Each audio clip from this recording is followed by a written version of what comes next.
የኢቢኤስ ቲቪ ዋና አዘጋጅ ማደኛ ወጣበት። የኢቢኤስ ቲቪ ባለቤት አቶ አማን ፍረጽዮን ኤርትራዊ ሆኖ ሳለ የአሰብን ወደብ ጥያቄ ለማረሳሳት ነው አሁን የልጅቷን ጉዳይ ወደ ኢቢኤስ ሚዲያ ያመጣው በሚል የብልጽግና አክቲቪስቶች ዘመቻ ጀምረዋል። ግለሰቡ ማደኛ ወጥቶበታል። ዘገባ አጠናክረናል። በአማራ ክልል እየተደረገ ባለው ውጊያ ትናንትና ከፍተኛ ወታደራዊ ኪሳራ ደረሰ። 2 ኦራሎች የተቃጠሉበት፣ አንድ ዙ 23 እየወደመበት፣ ከተማዋ በመከላከያ ሰራዊት የተመቱ አስክሬኖች የተሞላበት የትናንቱ የሊበኑ አስከፊ ውጊያ በብልጽግና ባለስልጣናት ዘንድ ከፍተኛ ድንጋጤን ፈጥሯል። ትናንት በነበረው ውጊያ ለ6 ሰዓታት ያክል በመንግስት ወታደሮችና በፋኖ ታጣቂዎች መካከል ምን ያክል ጉዳት ደረሰ? ጄኔራል አበባው ታደሰንስ ያስደነገጠው ጉዳይ ምንድነው? ዘገባውን አጠናክረናል። ጤና ይስጥልኝ። ይህ አዶኒ ኒውስ ነው። አዶኒ ኒውስ የዩቲዩብ ቻናልን ሰብስክራይብ ስታደርጉ እነዚህንና መሰል መረጃዎችን ወደ እናንተ ይደርሳሉ። የተረጋገጡ ሀቀኛና እውነተኛ መረጃዎችን በፍጥነትና በጥራት ማድረስ የሚዲያችን መለያ መርህ ነው። ስለሆነም ሚዲያውን ሰብስክራይብ እያደረጋችሁ የደወል ምልክቱን በመጫን ቤተሰብ ሁኑ። አብራችሁን ቆዩ። የአማራ ፋኖ በጎጃም በሊበን ከተማ ላይ በከፈተው ድንገተኛ ጥቃት በመንግስት ወታደሮች ላይ ጉዳት ደረሰ። በሊበን ከተማ ትናንትና ከቀኑ 6 ሰዓት ጀምሮ ከባድ ውጊያ ተደርጓል። ውጊያው የተደረገው በፋኖ አባላትና በመንግስት ታጣቂዎች መካከል ስለመሆኑ ለማወቅ ተችሏል። በነበረው ውጊያ በመንግስት ወታደሮች ላይ በጣም ከፍተኛ የተባለ ጉዳት እየደረሰ ሲሆን ከ46 በላይ የመንግስት ወታደሮች ሲገደሉ ከ29 በላይ የሚሆኑት ቆስለኛ ሆነዋል።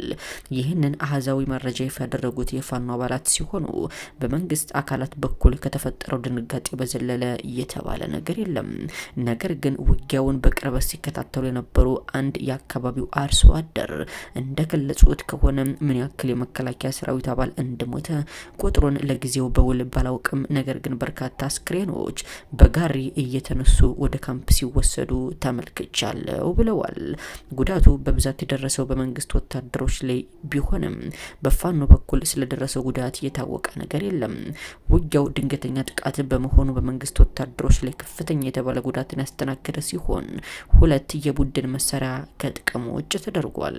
ከዚህ ውጊያ ጎን ለጎን የመንግስት ወታደሮች የፋኖ አባላትን በቆረጣ ለመያዝ አንድ ዙ 23 እና ከ26 በላይ ወታደሮችን በማቀናጀት ቆረጣ ለመግባት በጀርባ በኩል በአሸዋ ተራራ በኩል ተንቀሳቅሰው የነበረ ቢሆንም ነገር ግን የፋኖ ኃይሎች አድፍጠው እየጠበቁ ስለነበር ዙ 23 ወዲያውኑ በላውንቸር ሲቃጠል 21 ወታደሮች ደግሞ ሙትና ቆስለኛ ሆነዋል ተብሏል። በነበረው የሊበኑ ውጊያ ከባድ ጉዳት በመንግስት ወታደሮች ላይ የደረሰ ሲሆን በፋኖ አባላት ላይ ከጀርባ ጥቃት ለመፈጸምና ሊበን የተከበበውን የመንግስት ኃይል ነጻ ለማውጣት ከጭን በአካባቢ ተንቀሳቀሰው ሌላኛው የመንግስት ኃይል በተለይም አባይ ድልድይ ለሲደርስ የአማራ ፋኖ በጎጃም አንደኛ ክፍለ ጦር ባህር ዳር ብርጌድ ውጊያ ገጥሞታል ተብሏል። ስለሆነም ጭንባ ላይ መነሻውን ያደረገው የመንግስት ኃይል ሊበን ከመድረሱ በፊት ውጊያ ስለተከፈተበት ሙትና ቆስለኛውን በመሰብሰብ ከአባይ ድልድይ እንኳን ሳይሻገር ወደ ኋላ ወደ ጭንባ መመለሱን ነው ለማወቅ የተቻለው። በአጠቃላይ ትናንትና በነበረው ውጊያ በመንግስት ወታደሮች ላይ እጅግ ከፍተኛ የተባለ ኪሳራ የደረሰ ሲሆን ይህ ኪሳራም የበላይ ወታደራዊ አዛዦችን አበባው ታደሰንና ጀነራል መሐመድ ተሰማን ጭምር እንዳስደነገጠ ነው የተነገረው። በትናንቱ ውጊያ የፋኖ አባላት በርከት ያለ የነፍስ ወከፍና የቡድን መሳሪያን የያዙ ሲሆን 2 ኦራል ወታደራዊ ተሽከርካሪዎችንም ስለማቃጠላቸው ተሰምቷል። በሌላ መረጃ በኢቢኤስ ቲቪ ዋና አዘጋጅ ላይ ማደኛ ወጣበት። የኢቢኤስ ቴሌቪዥን ባለቤት አቶ አማን ፍረጽዮን ኤርትራዊ ሆኖ ሳለ የአሰብን ወደብ ጥያቄ ኢትዮጵያ በማንሳቷ የደምቢ ዶሎ ዩኒቨርሲቲ ተማሪዎች እገታ ጉዳይ በኢቢኤስ ቲቪ በኩል አሁን እንዲጦዝ ለምን ተፈለገ በማለት ነው የብልጽግና አክቲቪስቶች እያጫጫሁ የሚገኙት። ይህንን ያነሱ የብልጽግና አክቲቪስቶች ባለቤቱ አቶ አማን ፍራጽዮን በህግ እንዲዳኝ ወይም በመንግስት እንዲያዝ ዘመቻዎችን ከፍተዋል። የመንግስት የደህንነት ኃይልም ማደኛ እንደወጣበት ነው የተነገረው። ኢቢኤስ ቴሌቪዥን በወጣትና በእንስቷ ብርቱካን ላይ የተፈጸመውን አሰቃቂ የእገታ ጥቃት በተመለከተ መረጃ ይፋ ማድረጉና ኢንተርቪው ሰርቶ ከሁለት ሰዓት በኋላ ከአየር ላይ በመንግስት ኃይሎች ግፊት እንዲያወርድ መደረጉ አይዘነጋም። የደምቢዶሎ ዩኒቨርሲቲ መግለጫ ያወጣ ሲሆን በመግለጫው ላይም በደምቢዶሎ ዩኒቨርሲቲ የሁለተኛ ዓመት የፋርማሲ ተማሪ ነበርኩ በማለት የሰጠችው ሀሳብ ስህተት ነው ያለው ዩኒቨርሲቲው የፋርማሲ ትምህርት ሲሰጥ በ2013 የሁለተኛ ዓመት ተማሪ እንዳልነበረው ክዷል። የልጅቷ ፋይልም ከደምቢዶሎ ዩኒቨርሲቲ እንዲጠፋ መደረጉን ነው የተነገረው። አስገራሚው ነገር ልጅቷ ኢቢኤስ ቴሌቪዥን ላይ ስትቀርብ ስሟን ከናባቷ ብቻ ነበር የተናገረችው። የባንክ አካውንቷም ሲቀመጥ ከናባቷ ብቻ ነበር የተቀመጠው። ደምቢዶሎ ዩኒቨርሲቲ ግን ስለ ልጅቷ በወጣው መግለጫ ላይ ወጣት ብርቱካን ተመስገን ከበደ በማለት ከናያቷ ጠርቷታል።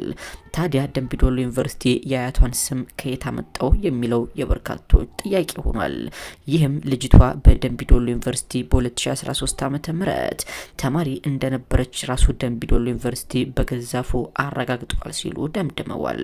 የሆነ ሆኖ ደምቢዶሎ ዩኒቨርሲቲ በልጅቷ ላይ የደረሰው ጥቃት ሳያሳዝነውና ሳያወግዝ አስቀድሞ የኔ ተማሪ አይደለችም ብሎ ለማስተባበል የሞከረው ድርጊት በርካታ ኢትዮጵያውያንን አስቆጥቷል። አድማጭ ቤተሰቦቻችን ይህንን ጉዳይ በተመለከተ ልጅቷ አሁን ያለችበት ጉዳይ እስካሁን ድረስ አልታወቀም።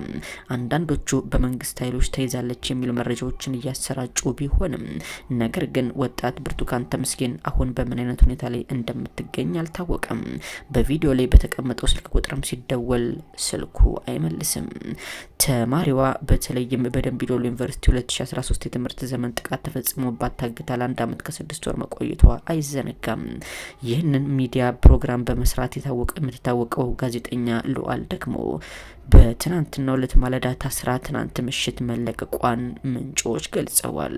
በእርግጥ ይህ ጉዳይ በጣም ውስብስብና በርካቶችን ለእስርና ለመሰወር የሚዳርግ በመሆኑ መላው ኢትዮጵያዊ ከልጅት ጋር አይኑን እንዳያነሳ ነው ጥሪ የቀረበው።